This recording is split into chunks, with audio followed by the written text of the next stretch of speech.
Hi, everyone. In this demonstration, you will see me draw my grid on one sheet of 18 by 24 mixed media paper. I will then show you different options for cutting mats, and I'll show you some of my designs and then how I cut my grid.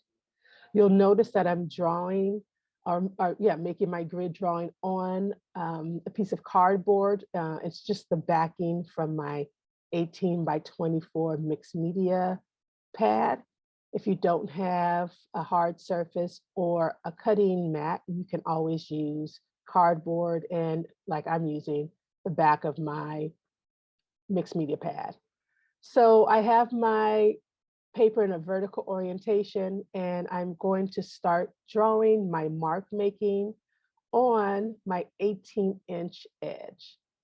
So I put my ruler down and I begin, and I have the edge of my paper and the first mark for the 1-inch mark, the farthest edge at the edge of that paper, and I'm making a mark at every 1.5 inches.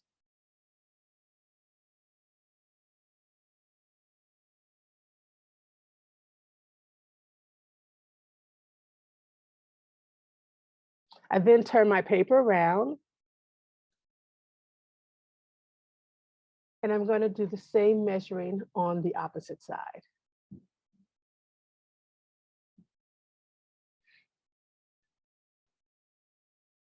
Now you're going to see me start measuring from the right to the left. I do that sometimes because you're going to find that your paper is not exactly 18 or 20, or may not be 18 or 24 inches. And I do that just to make sure my measuring is accurate. Sometimes, not always, the measuring is a teeny bit off. So this is just what I do for myself. I now turn my paper to its 24-inch side, which is horizontal, and this is the orientation in which you're going to be making your work in your final work. And now I'm going to make a mark at every 3 inches.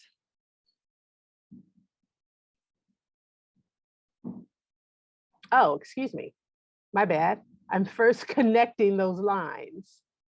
So the marks that I made on the 18-inch side, I'm putting my ruler, excuse me if you hear a lot of noise in the background. I'm putting my ruler at each end, connecting those marks that I made at 1 inch and a half. And I'm now connecting those lines so I can make, I'm connecting those marks so I can make lines, which are going to be my rows.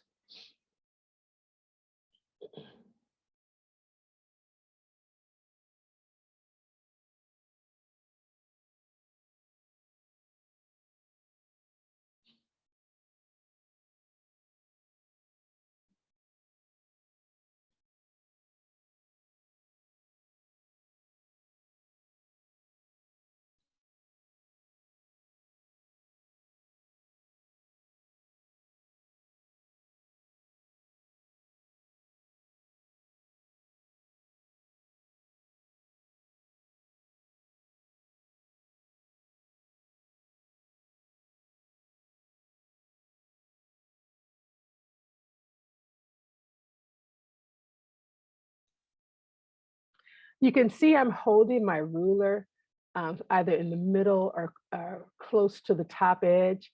It's a long ruler, and I'm trying my best to keep it straight, and I'm placing quite a bit of pressure on the ruler so it doesn't move.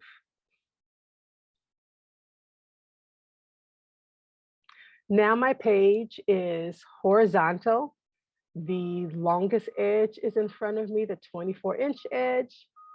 And now I'm going to measure 3-inch intervals on that edge, as well as the opposite edge, okay? So your page should look like this now.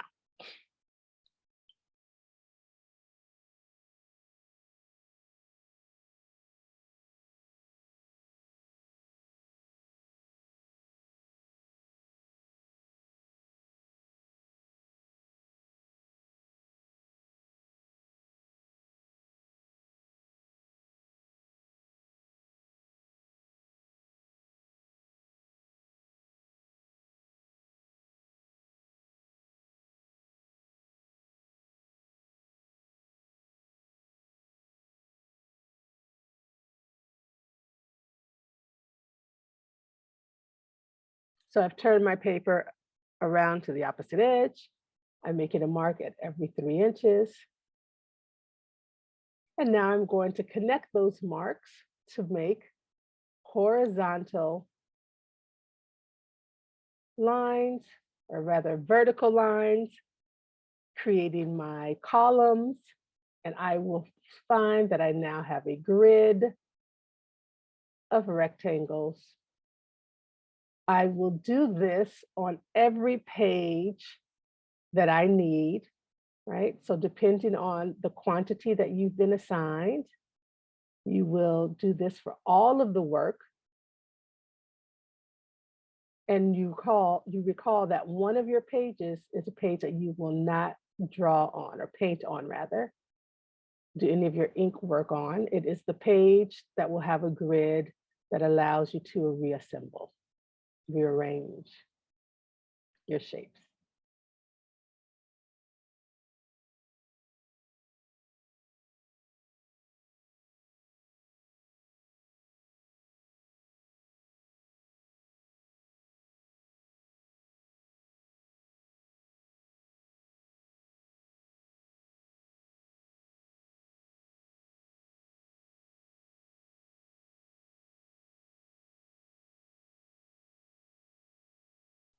Okay, now I have a wonderfully drafted grid of equal shapes, straight, horizontal, and vertical lines. So here are some examples of my ink drawings or paintings, informed by my feelings, and it has a grid on the back. Always draw your grid first. This one is informed by my feelings, and you can see I have a range of light values and dark values. Again, it already has the grid on it. And this one is informed by calligraphy, okay?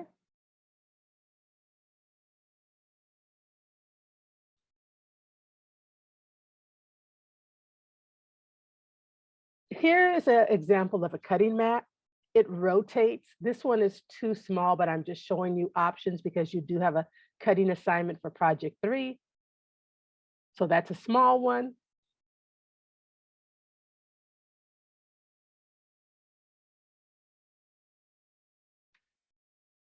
And I'm just going to use cardboard. I don't have a large cutting mat, so I'm going to use cardboard. You want to have a surface underneath your paper because you're going to use an X-Acto knife, and you do not want to cut into a nice wooden table or anything. So this is going to be the piece that I cut up.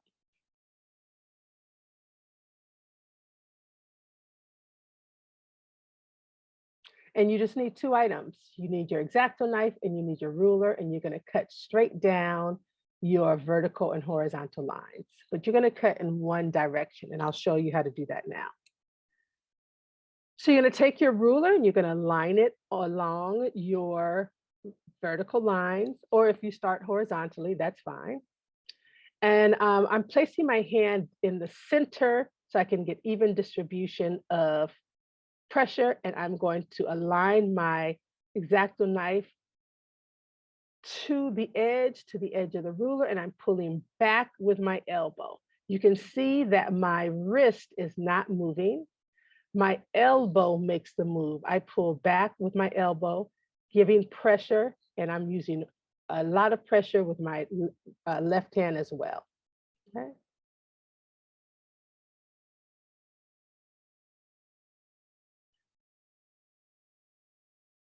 Pull back with your elbow. Even though you have a long ruler, it's a long stroke, and you can only hold it in a particular position. So for some of you, you might be able to hold it in the middle. You might need to move your hand down. If you do, you don't want your ruler to move. Again, pull back with your elbow. If you have to stand up, that's totally fine.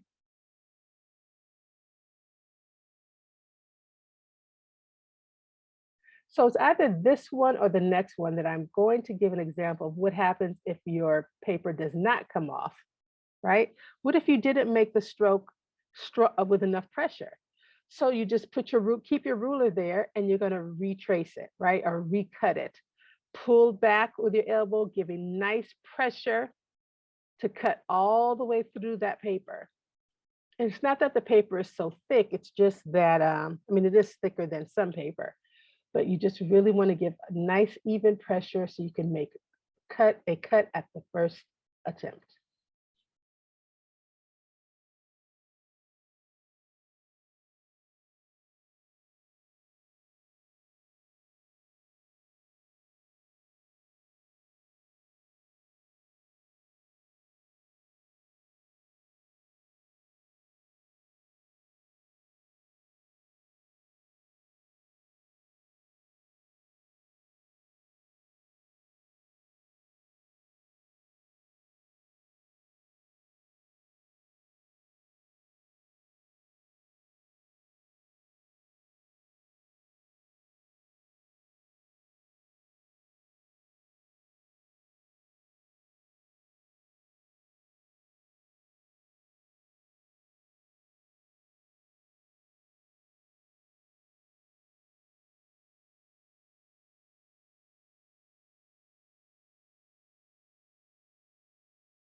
Now that I have all of my pieces cut, I'm going to take each strip and I will now cut the shorter line to create my individual shapes.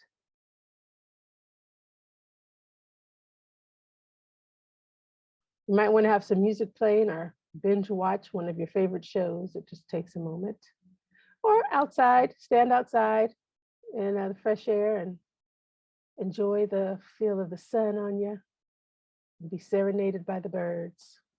Enjoy this meditative practice of cutting your shapes.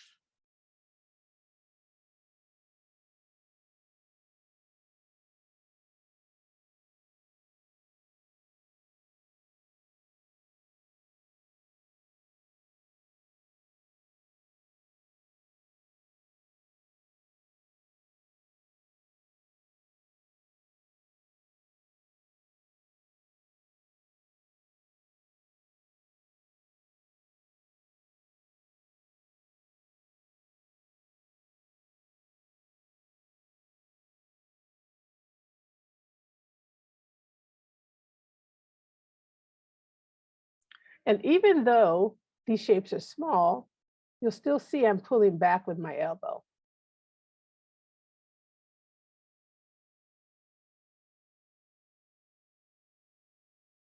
That movement just gives you a nice, firm, solid movement. Okay, so now I've cut only one of my drawings.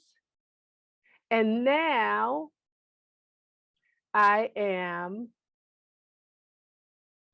going to rearrange it on that grid that doesn't have any painting on it.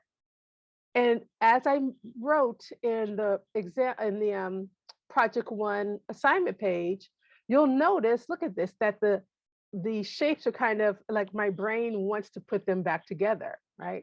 And it's going to naturally occur that you're going to start putting kind of like shapes together, like lines, right? And it's going to feel like you're putting them back together as a puzzle. So you're going to want to make every intentional choice to make a new arrangement. Now, there's nothing wrong with organizing your shapes, and that's what I eventually started to do, is to organize them by value so you could see what you have, right? Maybe that works for you. Maybe put all of your bold shapes together and your short squiggly lines together.